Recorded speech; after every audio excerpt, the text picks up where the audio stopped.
É, dessa vez seria diferente, eu pensei.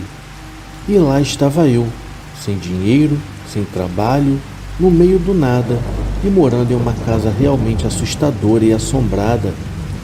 Era a última coisa no mundo que eu queria. E tudo começou quando eu decidi fazer uma nova tentativa de sair da cidade grande de uma vez por todas. Eu odeio cidade grande, mas sempre acabava em uma para conseguir me sustentar financeiramente. E essa é uma história honesta e verdadeira sobre uma casa assombrada que eu fui morar. A casa era isolada do mundo e o vizinho mais próximo ficava a mais de 5 quilômetros de distância de onde eu morava. Era o começo do verão e eu estava ansioso por sair da grande São Paulo novamente. E finalmente, depois de ter procurado em todo lugar por um emprego, eu acabei arrumando um, como técnico de uma rádio em uma cidadezinha do interior paulista. A cidade ficava a cerca de 30 quilômetros do vale quase inabitado no qual eu iria morar. Eu fui para a estação de rádio e assim que eu cheguei na pequena cidade e depois das apresentações, eu ouvi o que era esperado de mim no serviço por parte do empregador. Em seguida, eu fui para o meu vale favorito. Tudo estava em um mar de rosas, pelo menos no começo. Eu tinha alguns amigos no vale de quando eu morei ali antes, então eu achei que poderia ficar com eles até conseguir o meu próprio lugar. Depois de 2 semanas, as coisas não estavam indo tão bem na estação de rádio. Eles tinham mudado de ideia quanto a ter um técnico em período integral por lá. No entanto, isso não acabou com as minhas esperanças de conseguir um bom emprego em outro lugar e conseguir ficar na região. Eu já tinha visto várias casas para alugar, porém nenhuma delas havia me agradado. Até que um certo dia, eu acabei encontrando um velho amigo que se chamava Beto e sua recém-casada esposa. Ele também estava procurando um lugar para morar e tinha algumas ideias que eu não tinha pensado. Ele me falou de um lugar que parecia ser maravilhoso. Era uma casa de 2 andares e 6 quartos, de uma velha fazenda, e lá haviam também celeiros e estábulos. A casa estava a 15 quilômetros da cidade mais próxima e para chegar até ela tinha uma estrada muito pouco usada. O aluguel na época era de R$ 75 por mês. E segundo o Beto, o proprietário tinha baixado o aluguel da casa em troca da reforma feita nela. Eu já estava começando a me animar, até que a sua querida esposa acrescentou que a casa era assombrada. Como era a primeira vez que eu encontrava a esposa do Beto, eu não sabia o que pensar direito sobre a sua fala. Já o Beto não era nem um pouco supersticioso. Mesmo assim, eu resolvi ir e visitar a tal casa. Talvez a sua esposa não gostasse de casas antigas que precisassem de reforma. Eu consegui chegar na casa no começo da tarde. Era um verão quente. O ar estava fresco, os morros ao longe davam um ar muito atraente à casa. Eu podia ver o celeiro e outras construções ao longo do terreno. Quando me aproximei da porta da frente, eu notei que a maioria da madeira estava podre e que tinham caído durante os anos, deixando a varanda intransitável. Então, me lembrei que Bento me falou para entrar pela entrada de trás, e assim o fiz, entrando pela cozinha. Lá dentro fui recebido pelo som da torneira que estava vazando. Fui até a pia e tentei desligá-la, porém sem sucesso. Depois de fazer um tour pela casa, resolvi ficar um pouco no quarto onde eu me instalaria durante a estadia. Quase que imediatamente quando eu entrei, eu não me senti muito confortável. Parecia que a minha cabeça havia parado de funcionar. No entanto, nada havia se materializado naquela noite. Se eu fosse colocar tudo o que aconteceu comigo enquanto eu estava lá, o relato duraria a noite toda. Porém, houve uma noite que eu nunca irei me esquecer. A única tomada de telefone que tinha na casa estava na sala de estar, que estava embaixo daquele quarto. Naquela noite, eu estava esperando um telefonema de alguns amigos que estavam para chegar. Eu esperei o dia inteiro pela ligação. Durante a noite, após as 23 horas, alguns barulhos começaram. Eu já tinha me acomodado na cama para sobreviver à noite, até que o telefone começou a tocar. O som do telefone acabou me assustando, para não dizer algo pior. Levantei-me e fui para o corredor escuro, acendendo a luz até chegar na sala de estar, onde eu havia deixado uma luz acesa para aquela noite. Então eu atendi o telefone, e realmente eram os meus amigos me ligando. Eu tentei parecer calmo o tempo inteiro enquanto eu estava no telefone. Eu podia ouvir passos no quarto acima de mim a cada segundo. Eu esperava ver algo correndo escada abaixo, porém nada aconteceu. Até o meu amigo no telefone percebeu que havia algo de errado. Depois daquela noite, não aguentei mais e no dia seguinte saí de lá e voltei para São Paulo. Vários meses depois, eu acabei retornando para aquela pequena cidade e descobri que havia gente morando na casa assombrada. Por curiosidade, eu fui até lá e perguntei para o atual inquilino se ele estava gostando da casa. Ele era um antigo policial da Polícia Militar e me disse que estava gostando muito da casa, pois ela era bem arejada. Após alguns minutos ali de conversa, e depois que eu falei com ele que eu já havia passado uma noite na casa, ele acabou me revelando que em uma certa noite ouviu um barulho no andar de cima e viu evidentemente que alguém havia entrado na casa. Ele disse que não pensou duas vezes, pegou a sua arma que estava carregada e subiu as escadas para ver quem era. E assim que chegou no andar de cima, o barulho parou do nada e também não tinha ninguém. Ele verificou toda a casa e tudo estava como ele havia deixado. Ele também acabou me confidenciando que em uma outra noite, já em um horário bem tarde, enquanto estava vendo TV na sala, ele disse que presenciou uma aparição. Era uma névoa preta com formato de uma pessoa, mas nada muito definido. Aquela coisa foi se movimentando para o lado da televisão, parou na frente dele e foi desaparecendo bem devagar. Após eu ouvir tudo o que ele havia me dito, eu perguntei então se ele não tinha medo. Eu mesmo me disse que medo ele tem dos vivos, mas queria entregar a casa, pois é chato às vezes tomar sustos do nada, mas que já estava acostumado com tudo isso, pois ele foi nascido e criado na roça. Depois da conversa, me despedi e voltei para o centro da cidade, e até hoje eu evito morar em casa grande e em lugares afastados.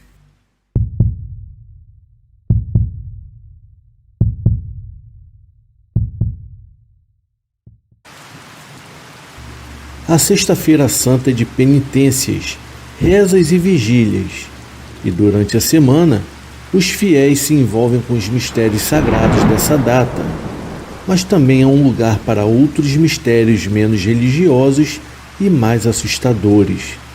Esse é o período de surgimento em grande número daquilo que os moradores do interior chamam de bichos.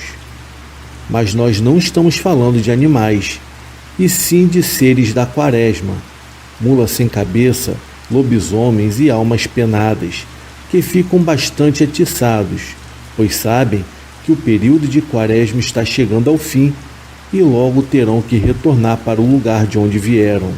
Boa noite, o meu nome é Cláudia e eu contarei para você desavisado o que a quaresma pode nos reservar nessa data de quaresma ou Semana Santa.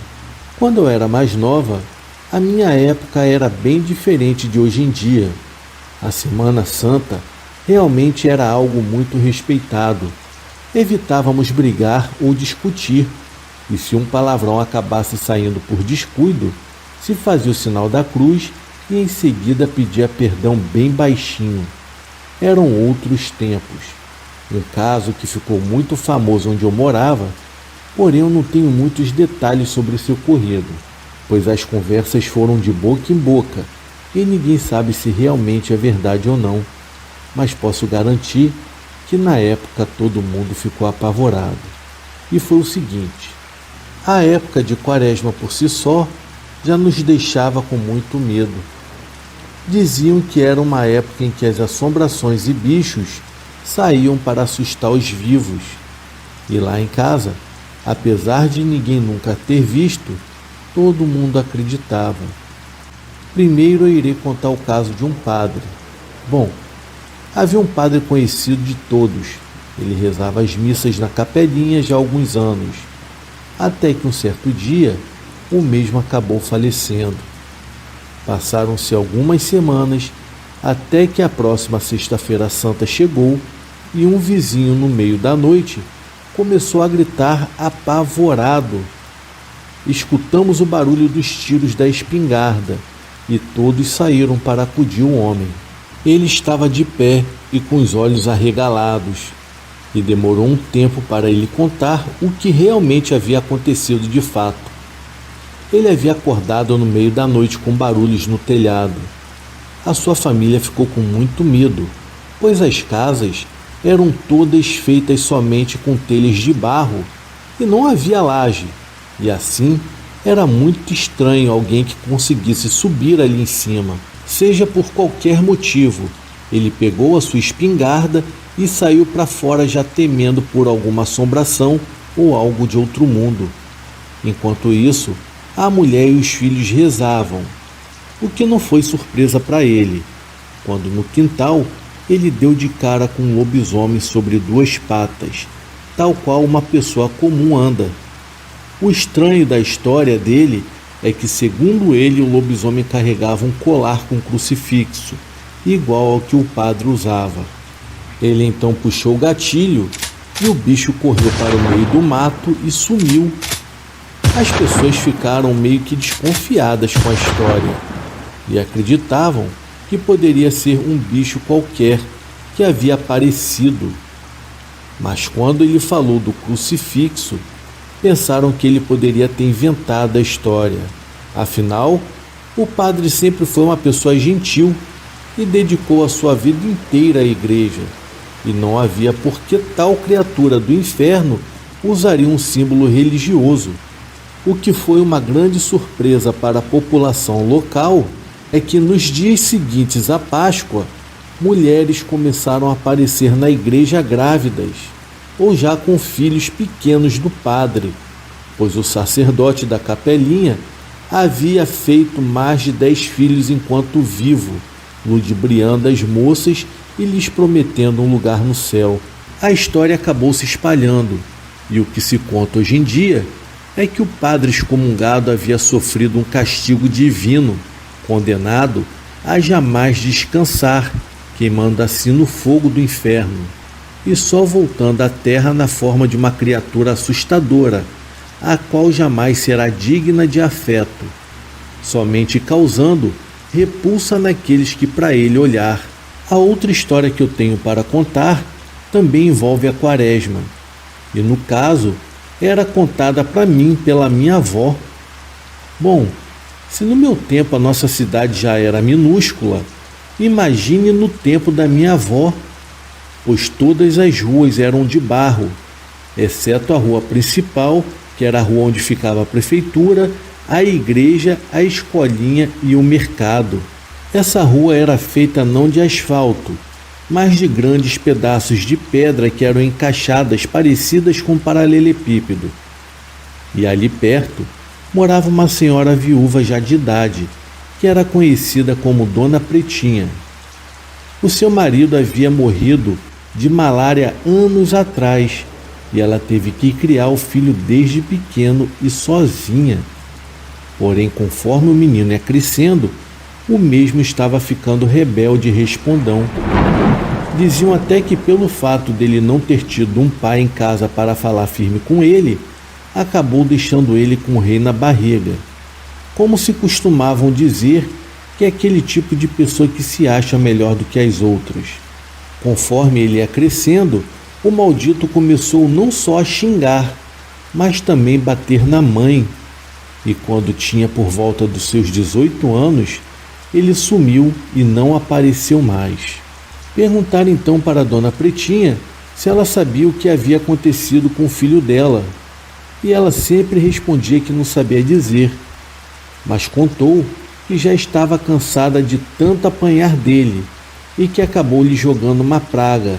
E depois disso, ele se arrumou, saiu e não voltou mais. Pelo menos não na forma humana, pois disseram que durante a quaresma que veio a seguir, durante os 10 últimos dias, era possível se escutar galopes furiosos que ecoava pela rua principal durante a noite.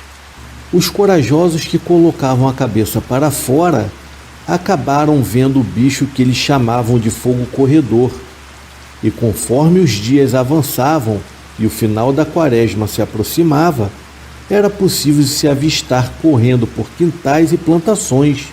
O bicho tinha um corpo de jumento e labaredas de fogo no lugar da cabeça. Todos diziam que o bicho era o filho ruim da dona Pretinha que havia sido amaldiçoado. Mas se realmente tudo isso é verdade, não dá para saber. Mas sempre que chega a próxima Sexta-feira Santa, eu me lembro dessa história e morro de medo na calada da noite que alguma coisa venha aparecer para mim.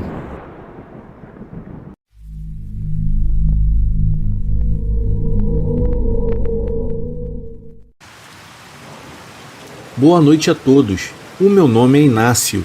Eu tenho 87 anos de idade. Essa história que eu irei contar aconteceu comigo há pelo menos 60 anos atrás. Você já ouviu falar na Sexta-feira Santa?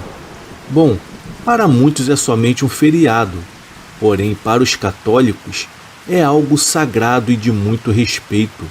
Na Sexta-feira Santa se recorda a paixão de Jesus Cristo por todos nós, todo o seu sacrifício na cruz e todo o seu sofrimento. Porém, é o dia mais pesado na Igreja Católica e devemos nos resguardar. Não trabalhamos, não comemos carne, apenas ficamos em completa oração. Na Sexta-feira Santa não se trabalha de jeito nenhum. É o que eu escutava dos meus avós e dos meus pais, e nós sempre respeitávamos isso. Deus era a base de tudo em minha vida, mas todos nós temos uma recaída em algum momento.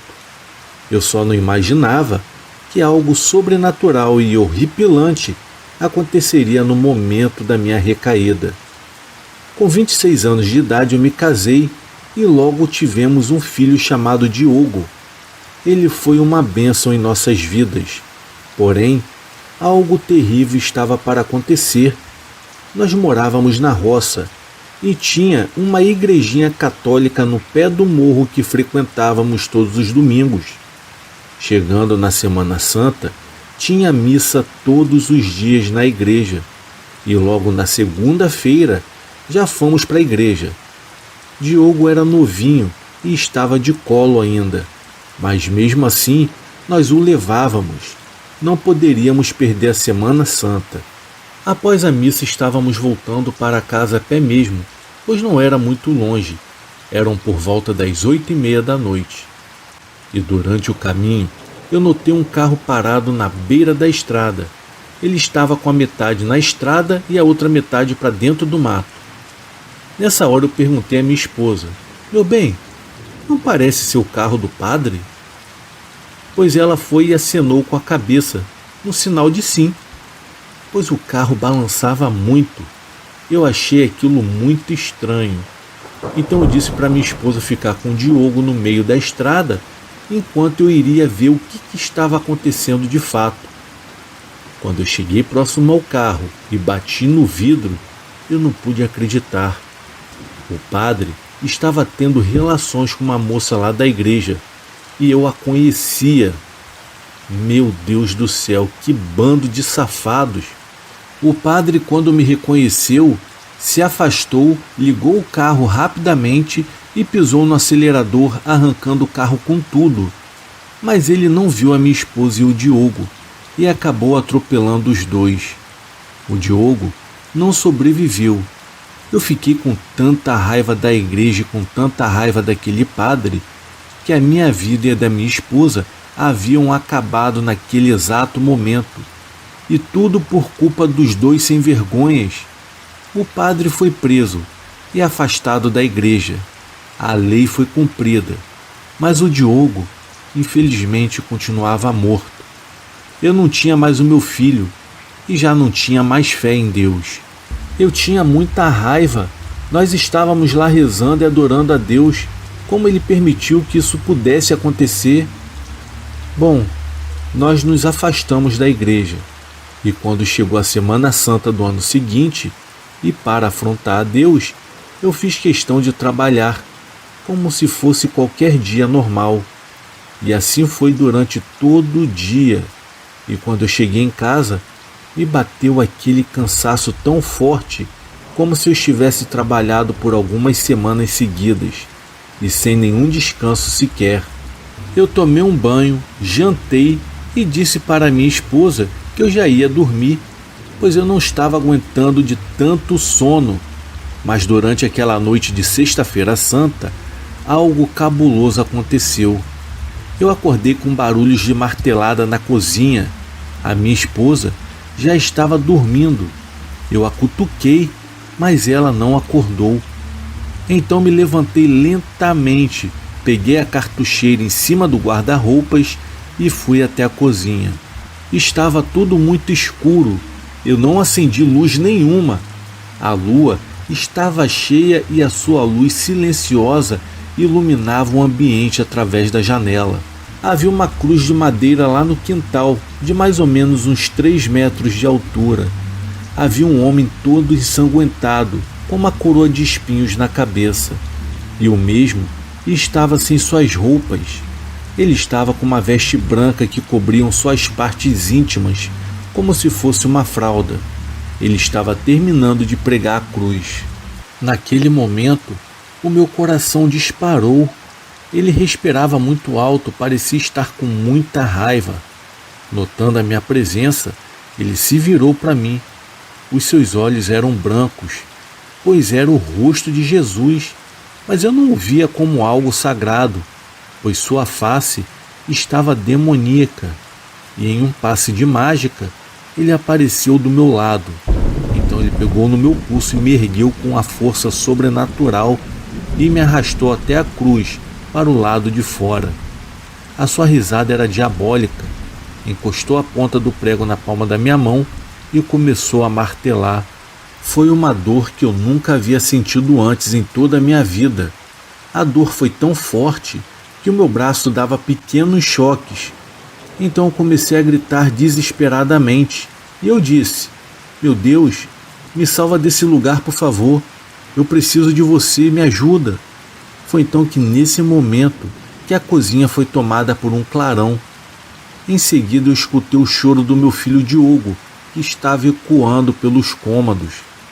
E de repente eu acordei na cama com a minha esposa, que a mesma se assustou, acordando também desesperada com tudo que havia ocorrido. Rapidamente eu fui até o banheiro, passando pela cozinha que não havia mais cruz nenhuma no quintal, lavei o meu rosto, mesmo muito assustado e com meu coração disparado. Contei tudo que eu havia presenciado para minha esposa. Foi tudo muito real. Aquela noite serviu como um aviso para que eu respeitasse a Sexta-feira Santa, pois eu havia afrontado a Deus. E hoje tudo faz sentido. Aquela criatura que eu havia visto não era Jesus, e sim um demônio que usou o meu afrontamento para me destruir. E quando eu gritei pela ajuda de Deus, Ele veio em meu socorro, e eu pude até escutar o choro do meu filho Diogo. Isso foi um alento, isso foi um recado de Deus para mim, de que Ele estava olhando por nós a todo o tempo, e também cuidando do Diogo. E isso foi o bastante para que eu voltasse à igreja e voltasse também a acreditar em Deus. Hoje eu tenho 87 anos de idade e a marca que ele deixou em minha mente foi uma lembrança terrível da pior experiência que eu tive em toda a minha vida.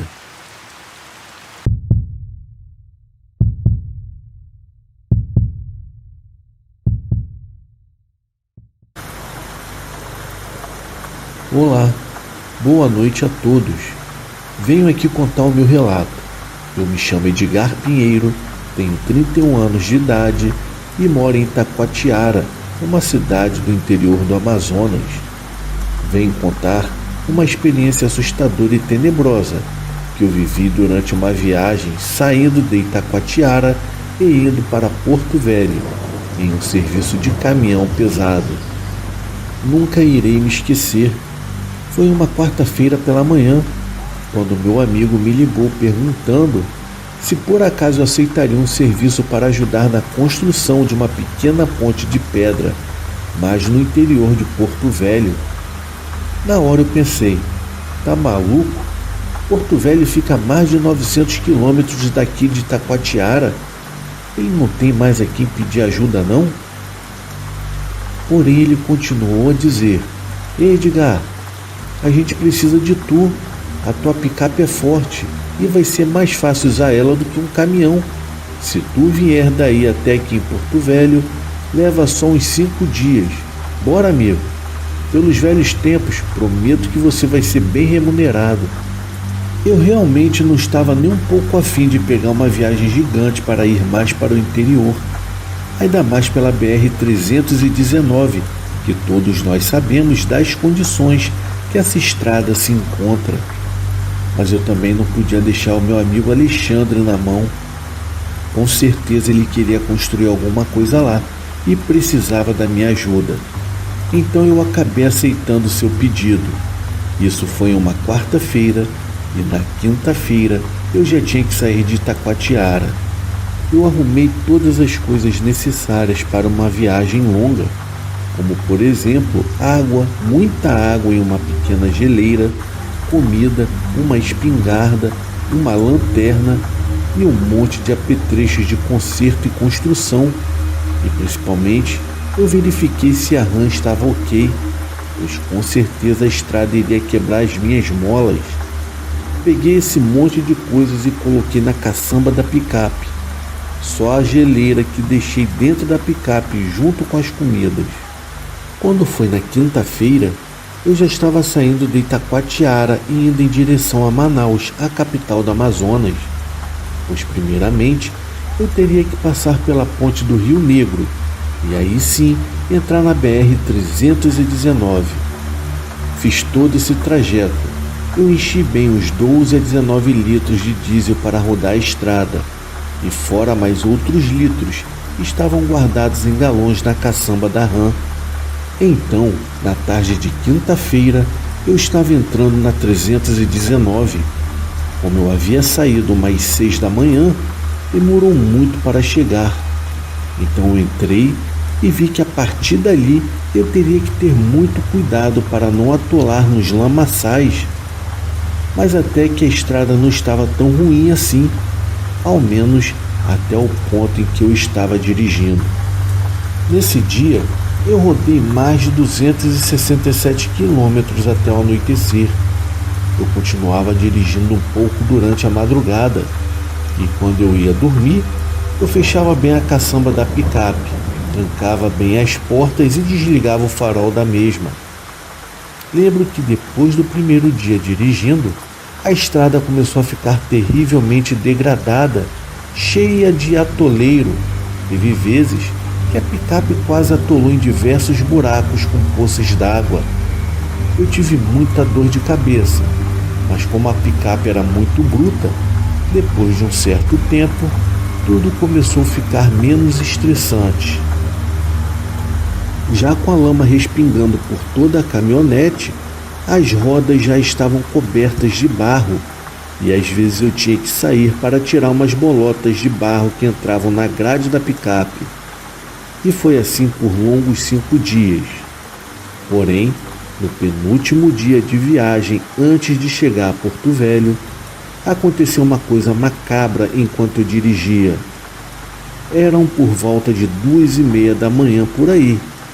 Eu já estava a 198 quilômetros de Porto Velho. Era de madrugada. Ao olhar para o céu, eu vi que estava querendo chover. O tempo estava nublado na região, o que fez com que rapidamente o céu ficasse cinza. Logo começou a chuviscar, e aquele chuvisco acabou se transformando em uma forte chuva. Eu fui obrigado a parar a picape, pois eu poderia atolar na lama e ficar preso ali no meio do nada naquela chuva. Parei a picape em uma área da estrada que não corria o risco de afundar no barro, já que a forte chuva estava revirando todo o barro da estrada e formando pequenos riachos barrentos. Perto de onde eu estava, tudo estava um caos. O lado bom daquilo tudo era que a chuva estava tirando todo o barro impregnado das rodas e frente da picape. Então só relaxei e fiquei descansando lá dentro da cabine esperando a chuva passar. O celular estava sem região, ou seja, estava sem sinal devido à forte chuva e também por ser um lugar remoto. Então só me restava aguardar. Quando eu fui mexer no banco traseiro da cabine e que me virei para pegar uma garrafa de água para beber e que, consequentemente, eu fiquei de frente para a janela traseira da picape, onde só se via a caçamba, pois eu não conseguia ver nem 30 metros de distância devido a tanta chuva que estava caindo. Tudo estava branco, porém foi nesse momento em que eu avistei a silhueta de alguma coisa andando por entre as árvores, numa distância de mais ou menos 4 metros de onde eu estava. Na hora eu pensei que poderia ser algum animal, porém não era. Aquela silhueta era grande, era como se fosse uma sombra muito negra que acabava se destacando no meio da escuridão da floresta. Eu, como não sou burro, nem ousei a ligar o farol da picape. Permaneci em silêncio, tirei a espingarda debaixo do banco traseiro e esperei aquilo ir embora. Aquela sombra continuava a se mexer por entre as árvores. Eu confesso que eu estava com muito medo, mesmo eu estando armado. Eu suava frio naquela hora e parecia que a chuva não diminuía a sua força. Foi no momento que eu percebi que aquilo estava vindo bem devagar em minha direção. Eu me afastei da janela e me abaixei no banco. Eu pensava que aquilo poderia ser alguma emboscada e que eu seria assaltado. Enquanto eu estava abaixado, eu pude ouvir bem baixo o som de passos se aproximando da picape. Aquele som de passos pisando em água, pisando em lama, foi completamente assustador. Era como se eu sentisse a morte vindo me buscar. Aquele passo parou perto de onde eu estava no banco de trás da cabine. Repentinamente, eu senti como se algo estivesse me encarando de cima para baixo pelo vidro da janela. Foi nessa hora que eu senti que não era para eu olhar para cima. Um raio estralou no céu naquele momento. Eu vi quando a luz do raio formou uma sombra de fora para dentro da cabine. E havia algo em pé do lado de fora da picape. Sabe-se lá o que era aquilo, porém sabia que eu estava ali dentro. E a partir dali, eu sabia que se eu não tomasse alguma atitude logo, eu poderia morrer naquela noite. Então, sem pensar duas vezes, eu me levantei e me virei de costas para aquilo que estava me encarando. Eu não vi o seu rosto. Eu fechei os meus olhos por alguns segundos até chegar ao volante. Liguei a picape e os faróis e acelerei com tudo, mas era como se eu não andasse, pois o local onde eu estava tão molhado que o barro estava completamente liso. Eu fiquei horrorizado quando eu vi aquela coisa macabra batendo na janela. Eu me virei e olhei para a janela da porta de trás. Foi aí que eu vi aquilo com a boca aberta e cheia de dentes. Era como se fosse um crânio de cachorro, com pedaços de pele e carne podre ao redor do osso. Aquilo era demoníaco. Era como se aquilo estivesse vivo. Eu vi o seu corpo. mas percebi que aquilo não possuía olhos. Era só um crânio semelhante a de um grande cachorro que estava arranhando com os dentes o vidro. Aquilo era grande, muito grande. Era um quadrúpede. Eu tentei dar marcha ré com a picape e acabei conseguindo sair do barro liso e dei meia volta com a mesma, me afastando daquele bicho macabro. Eu fui por outro caminho e passei direto sem nem pensar duas vezes. Porém, alguma outra coisa se aproximava pela estrada. Era uma outra picape com os faróis ligados. O motorista estava buzinando para mim. Eu buzinei de volta. O motorista veio até mim. Eu estava buzinando várias vezes pedindo ajuda para ele. E ele entendeu que eu estava o chamando no meio daquela chuva. Ele com muita dificuldade veio até perto da minha picape e abriu a sua janela. E me perguntou se eu estava precisando de ajuda.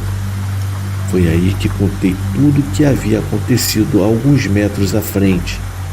Eu estava voltando pelo mesmo caminho, pois tinha uma criatura esquelética no meio da estrada. O homem não acreditou no que eu falei e disse que talvez fosse delírio meu por ter bebido muito. Eu respondi que não era delírio e que eu não havia bebido naquela noite. Então ele disse: "Cara, infelizmente eu não tenho tempo para ouvir história de caminhoneiro embriagado." Eu, com muita raiva e com muito medo, respondi a ele: "História de caminhoneiro? Quer ver? Então vá em frente." Ele nem ligou muito e seguiu seu caminho. Eu não quis nem saber e arranquei com tudo e segui o meu caminho de volta. Mas eu teria que voltar tudo de novo e eu não teria diesel suficiente. Então eu tive que continuar até Porto Velho. A chuva nada de parar. Eu estava me aproximando novamente do local onde eu vi aquela criatura e lá estava a picape atolada na lama. Estava um inferno de lama ali. O motorista da picape buzinou para mim e ficou ligando e desligando as luzes da sua picape. Ele estava pedindo ajuda para mim. Eu fui até lá com muita dificuldade devido à lama. O local estava cheirando a fumaça. Felizmente a chuva estava diminuindo. Eu saí da cabine da picape com a espingarda na mão e mirei no que seja lá o que estivesse lá fora. Foi terrível a sensação. Naquele momento, corri até a caçamba, peguei uma corda de reboque, engatei na outra picape, voltei para dentro da cabine e acelerei para tirar aquela picape dali. Eu acabei jogando muita, mas muita lama na outra picape, devido à roda girar e empurrar o barro para trás. Então nós conseguimos sair dali, porém mais à frente, no meio da estrada, lá estava aquela criatura. Eu nem sabia mais o que fazer naquela situação. A estrada estava um caos. Ela estava cheia de lama e intrafegável. Então somente dei um tiro com a espingarda na direção daquilo.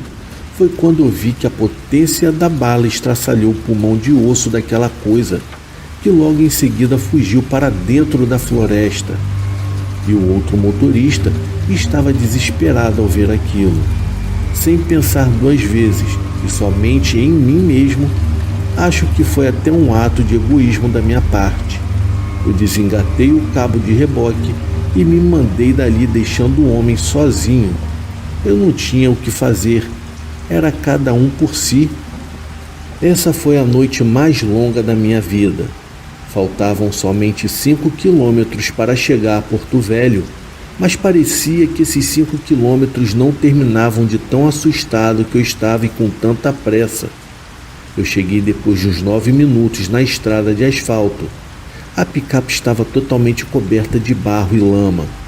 A rua ficou imunda por onde eu passei com ela.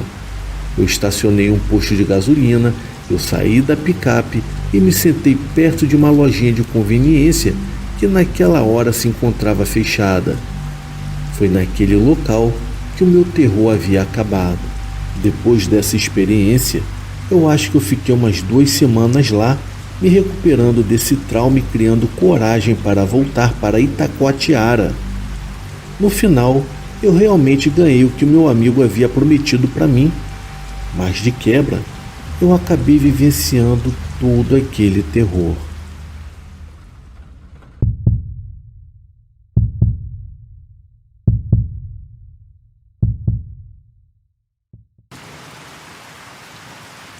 Boa noite, o meu nome é Marli. Eu acompanho canais de relatos há algum tempo e sempre fico perplexa com os relatos publicados, com os quais mostram através dos testemunhos de diversas pessoas os fatos sobrenaturais que acontecem em nosso mundo. Após muito pensar, eu resolvi contar um incrível fato que aconteceu comigo alguns anos atrás e que me marcou para sempre, mudando a minha vida e a minha forma de pensar. Eu nunca esquecerei esse fato e o dia que tudo aconteceu. Não importa quem acredita ou deixa de acreditar, pois o que é importante é que eu sei o que aconteceu comigo e foi verdade. Hoje eu acredito realmente que nós não estamos sozinhos. Era o ano de 2003. Eu e o meu marido Gustavo morávamos em São Paulo, sendo que ele trabalhava com o sistema da informática e eu com recursos humanos em uma grande empresa multinacional. Nós havíamos nos casados ainda iria fazer 5 anos e não tínhamos filhos por opção nossa. Sempre viajávamos nos feriados e nas férias. Tínhamos uma vida gostosa e confortável. A nossa renda nos permitia fazer certas extravagâncias, como por exemplo trocar de carro, ter uma boa casa e fazer ótimas viagens. O meu marido gostava muito de aventuras radicais e de motociclismo também. Por isso ele tinha, além do seu carro, uma moto Honda 900 cilindradas que ele adorava. Às vezes nós viajávamos de moto para algum lugar no interior, mas como dizia ele, era apenas curtir a estrada. Devido às exigências da minha empresa, em alguns fins de semana, eu tinha que trabalhar para resolver alguns problemas pendentes que acabavam sobrando da semana. E quando isso acontecia, o Gustavo não ficava em casa sem o que fazer. Ele pegava a moto e ia para algumas cidades no interior, voltando somente à noite. Eu ficava bastante preocupada, mas já havia me acostumado com seu gosto. O que eu podia fazer? A não ser aceitar o seu passatempo. Gustavo e eu tínhamos o costume, uma tradição um com o outro, de sempre durante o dia de nos falarmos muito pelo celular. Ficava um perguntando ao outro como estavam as coisas e comentando onde estávamos naquele momento. Quando eu chegava do trabalho, eu ligava para o Gustavo para dizer que eu havia acabado de chegar, e ele a mesma coisa. Quando ia para algum lugar diferente ou em alguma de suas viagens, não ficávamos sem nos falar, tudo corria normalmente. Até que um certo dia, eu fui convocada para trabalhar no final de semana próximo. Sabendo disso, o Gustavo já programou que ia de moto para a Serra Negra, porque a estrada para lá era muito bonita e gostosa para viajar de moto. Chegando o sábado, o Gustavo acordou antes de mim, preparou o café e a mesa e em seguida se despediu. Ele saiu com a sua moto para a viagem. Então, eu peguei o meu carro e fui para o meu trabalho, começando assim um expediente que seria diferente de todos os outros que eu já tive na minha vida. Eu só não sabia o que me esperava no decorrer daquele dia, e os acontecimentos mudariam toda a minha vida e a forma como pensar, tanto sobre a nossa existência, como também sobre os mistérios do nosso mundo. Com o passar do tempo, eu já estava estranhando, pois o Gustavo não havia me ligado dizendo onde estava, pois ele sempre fazia isso. Mas eu pensei que talvez onde ele estivesse não houvesse sinal para celular ou algo assim. Continuei a fazer as minhas atividades na empresa, e quando foi 11h30 da manhã, tocou o celular. Eu olhei e apareceu o nome do Gustavo na tela. Eu pensei comigo, até que enfim. Eu atendi o celular. Foi então que ouvi uma voz, um som meio abafado, e com um pequeno chiado dizendo: Marli, meu amor, eu morri. Então eu perguntei: é você, Gustavo? Que brincadeira mais idiota! Então a voz respondeu: desculpa, Marli, não foi a minha culpa, foi o caminhão. Um dia nos veremos, eu sempre te amarei. Em seguida a ligação caiu. Eu não sabia como reagir. Eu me gelei, eu me tremi e comecei a chorar. Eu quase que desmaiei. A minha amiga Sabrina, que estava com um amigo ao lado, me perguntou o que havia acontecido. Eu contei meio que gaguejando. Então ela disse que deveria ser um tipo de brincadeira de mau gosto de alguém próximo. Então eu disse que era o número do Gustavo. Depois daquilo, eu só pensava em saber onde estava o Gustavo, o que teria sido aquilo e como ele estava e se estava tudo bem com ele. Então eu decidi ligar de volta para o seu celular e nada. Havia dado caixa postal. Foi aí que o pânico aumentava cada vez mais em mim. Mas onde procurá-lo? O único número que eu tinha de contato era o dele, mas não funcionava. O que fazer? Foi então que eu liguei para os meus pais, que moravam no interior. A minha mãe me disse para ficar calma, e se não tivesse notícias dele, logo mais ela e o meu pai viriam para São Paulo para ficar comigo. O tempo passava e nada. E quando chegou às 13h45, o meu celular tocou novamente com um número e com DDD. Eu pensei que poderia ser ele, mas para minha surpresa, do outro lado da linha, quem falava se dizia ser da Polícia Rodoviária Estadual de São Paulo. O policial se identificou perguntando se eu era parente de uma pessoa chamada Gustavo Nogueira de Melo. Eu, tremendo como uma vara verde gelada como um freezer, disse que eu era a esposa dele. Então ele disse: desculpa, senhora, mas eu preciso te informar que o seu marido sofreu um acidente na rodovia SP-360. Ele agora se encontra no hospital de Campinas e solicitamos que a senhora venha para cá o mais rápido possível.